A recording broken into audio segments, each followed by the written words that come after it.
everyone, it's Amy from Yosoboho. Welcome back to my channel. Today is Tuesday, and as you know, if you've been watching, I have committed to doing some Tuesday Goodwill Bins adventures. A couple of weeks ago, my mom was here, and we went to the Goodwill Bins, and we found some pretty amazing things. So stick around for that. But first, I want to send some love and a great big thank you to my friend Pam at Kibi's Collectibles. I will share her channel. She is the sweetest. We have very similar taste, and we connected through YouTube and have followed each other for quite a while now. But last week, she shared in her video a bowl, which I passed up on. Different Goodwill, different time, different day. And I think she wanted to kill me because she loved it. And she found the exact same bowl. And there's this nice little story. And she shared my channel when she told the story. And I have seen so many new subscribers. And it's just amazing. And I want to say thank you. I love this community and the support and the friendships that I made in this community, especially throughout 2020 when we were all disconnected, has just been amazing. Okay, not going to get emotional. Let's go shopping at the Goodwill Bins.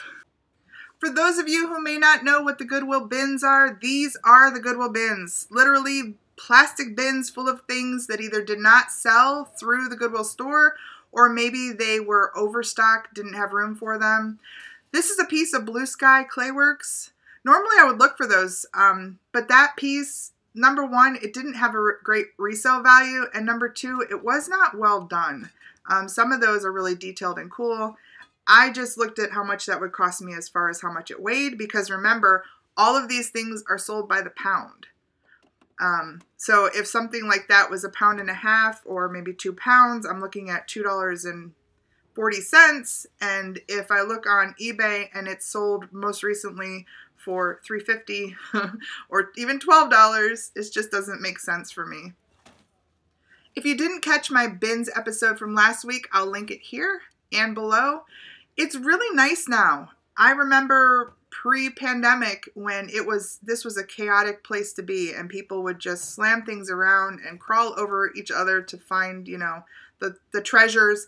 Now they limit the amount of people in the room. They limit 2 people to each bin, so you have space and quiet, and it's clean. There's no broken glass. Normally I would be with gloves on here.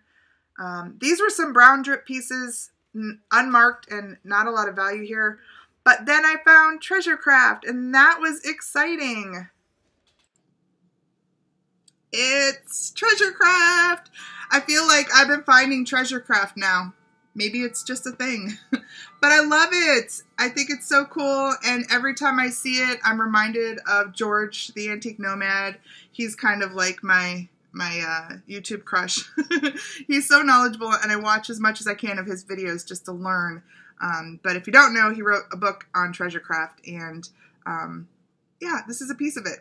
It is marked number 381 on the back. It's signed and marked and has this beautiful red-orange interior.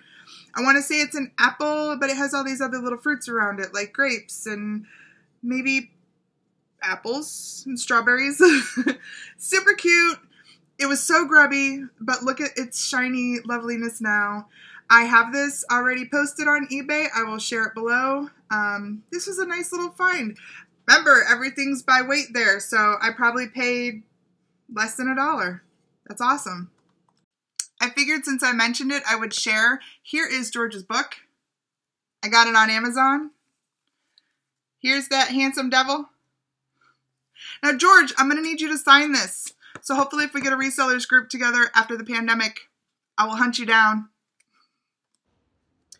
My method for shopping at the bins is if I see it and I want to look it up, it goes in the cart. But I also am very aware of the time limit. They move these carts out every 2 hours. So if I find something, I look it up, I get it back in the bin so that somebody else can grab it if they want it. Now, that was a glass that was a McDonald's like 100-year anniversary. Look for those. If you find the sets, absolutely buy them. That was just one single glass, and it just didn't make sense for me to grab. So it did end up going back.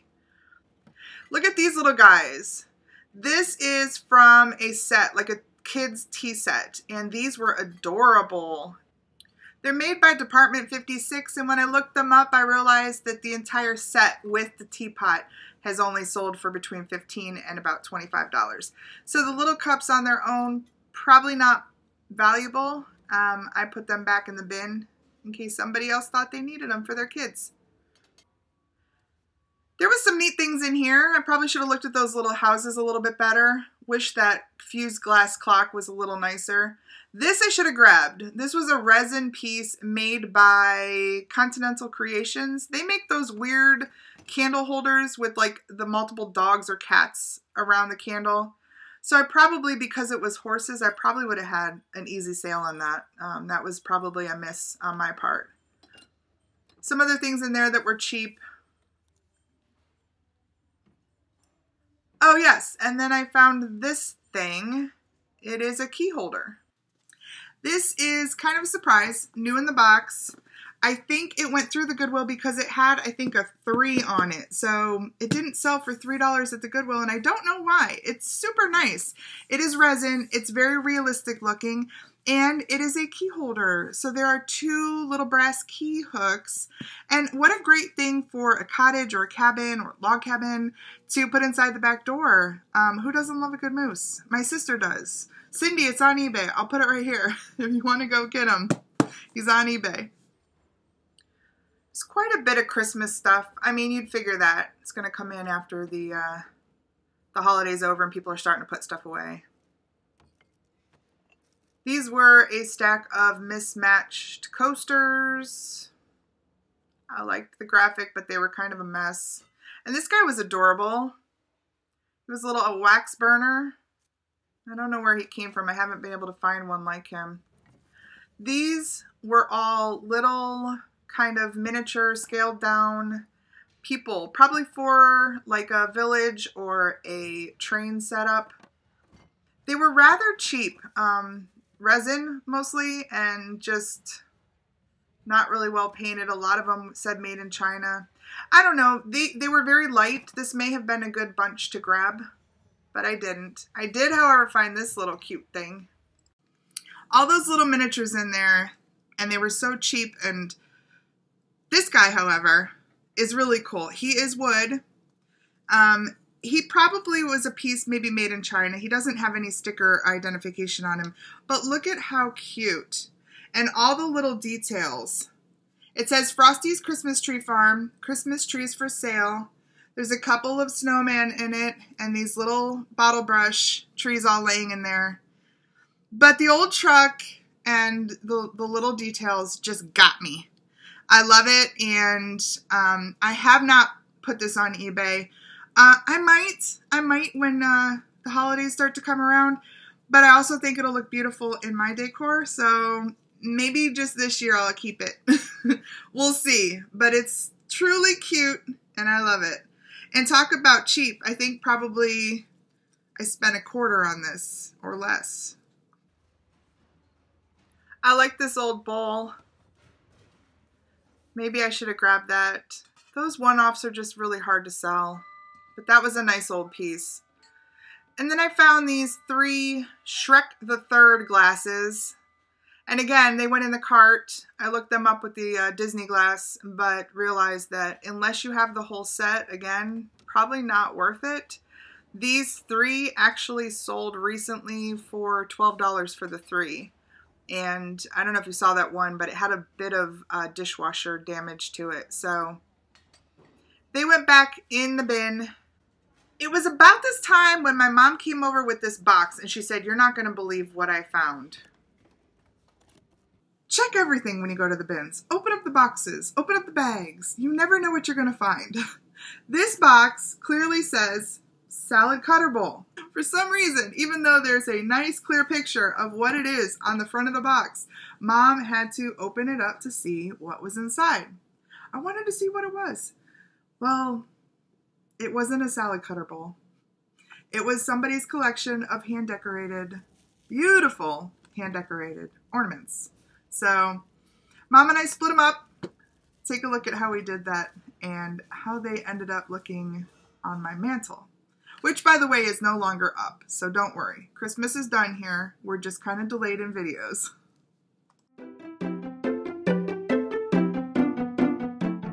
All right, this is how I did in the draft.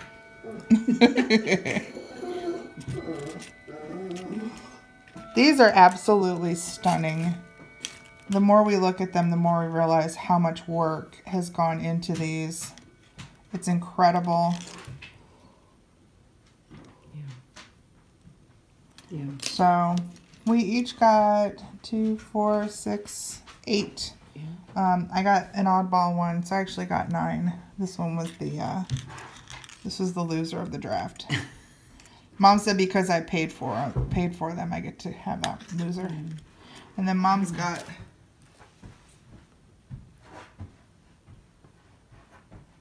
I relinquished. So pretty. I relinquished finder's fee. You did? Yeah, too. And each one of them has their own hook. These little fancy hooks. How many of the fancier, longer hooks did you get? Because I have 3 of them. 3. Okay, perfect. Perfect. Mm-hmm. That was a nice find. It was fun. So we decided to put them on the mantle. Yes, I still have my Christmas stuff up as of when I'm recording this. So you may not see it for a few more weeks. But what a great way to spotlight them. Yay!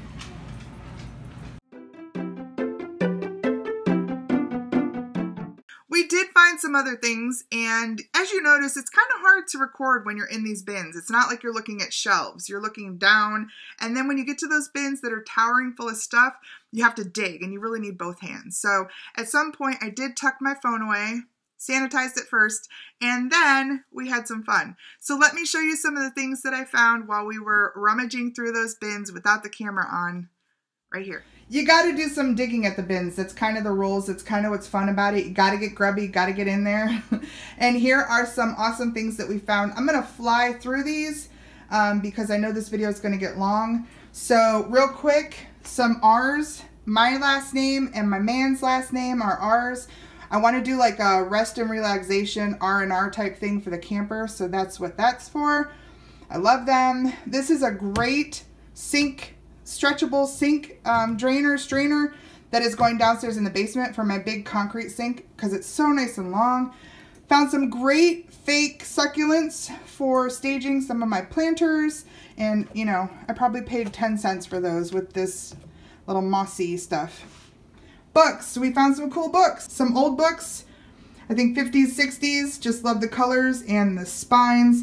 There's some great illustrations in the Jonathan Swift Gulliver Travels book. A resource guide. I always pick these up. I have a little library of reference materials, so this will go in there in case I ever find a coin. Cookbooks. I always look for cookbooks, old cookbooks, and this is a great old Pillsbury Bake-Off cookbook. It has some awesome ads and photos in here. Maybe I'll try some of these. They look amazing. Look at her. She looks amazing. Mrs. Hills. She must have won for the peanut brownie drops. Yum. So good find. This will go to the shop. Not sure yet what I'll put on that. Maybe I'll add it to the screen. This was cute. I have been doodling lately. Somebody else already started the doodles in here. But how fun is this? That you can draw your own right on top of photos. Just thought that was fun. I will work on that when I need some quiet time. And then this great Better Homes and Gardens new garden book. It is tabbed with everything you would need to know to build the most amazing, extravagant garden of your life. And it's just pretty awesome. Ground cover, lawns, trees. You want to know about it, this has got it in there. And what I loved about it especially is it has this extra stuff in the back. So it has these lawn care, these are all from 1970. Look at him. These were great. And then notes, some seed lists. Like the person was like really serious about building a garden. So there's a whole list of seeds and plants that they're going to buy. And then some drawings of the gardens that they're working on. Super neat. Look, there's the house. And then there's this beautiful round garden. They're going to put some carnations and some roses. How How cool is that? I think this is the front. Yep, there's the front. Looks like tulips, red tulips are going to go in the front garden. Very neat. Loved this. And I think somebody else will too. This is another piece that I will likely put in our shop. Like I said, I've sold old cookbooks there. I think this will be perfect for the spring. And somebody will love it. These were just some little notepads. They are metallic, perfect for the fridge. I think I actually, yep, have one. Mom and I found about 8 of these and we split them up. So that was cool. That is a loom for making jewelry. And somebody had already started this little seed bead bracelet. I forgot to ask my sister about this when she was here. So I'm going to see if she might want this. This is something that I think she might actually, she's pretty crafty and she might actually like to sit and make some of these. She would make something beautiful, I'm sure. Most exciting was these hats. So these 3 things are already listed on eBay. There were 2 vintage hats. This is a hat that is new with tags. It's marked 2013, so it's not that old. It's in great shape. Great little tropical straw hat that I hope somebody will love. And then these black hats are both, I think, wool. They have a velvety outside. They're super fancy. I will share with you their listings below. This one I think was Phyllis Y. Yeah, Phyllis Y for Chapeau Designs. So very fancy. And this one was, I think, Susie of California. Yep. So nice old 50s, 60s style, probably 60s style hats. Both listed. We'll see if anybody's looking for cool black hats. Might not be the perfect time of year. It's cold now, but I feel like people are looking for this kind of hat right now. They're ready for the beach. And then Mom found this really pretty shawl. It goes over the head and the shoulders. It has little buttons. I think it's made by Kokomo. Let me see. Yep, Kokomo. It just, she definitely pulled it out because she thought it looked like something I would like, and sure enough I do. It's fringy, it's cool, it's got some bling, some cutout kind of lace. I love it. It looks like a dressy date night thing. So that is it. That is what we dug out of the bins when I turned the camera off. And I thought, you know, we found some pretty good stuff. And that, my friends, was everything. Thank you so much for coming with us and shopping at the bins. It's a good time. My mom found some great little organizers and bins, plastic type of things for her card making, all her crafts, which was awesome. Tell me what we missed. I know there had to be something in one of those bins that you saw. There's just so much. And like I said in my last bins episode last week, just can't look up everything. It's too much. You just got to save what you can. So if you have not subscribed, please subscribe. Hit that alarm so you know when I put up a new video. Tuesdays, Thursdays, sometimes on the weekends. If you did not yet subscribe to Kiwi's Collectibles, please do that. You will thank me for it later. And yes, leave me a comment below, hit that like button, share this out so that we can continue to grow the channel. I love you all. Thanks so much for watching. I will see you on Thursday. Bye.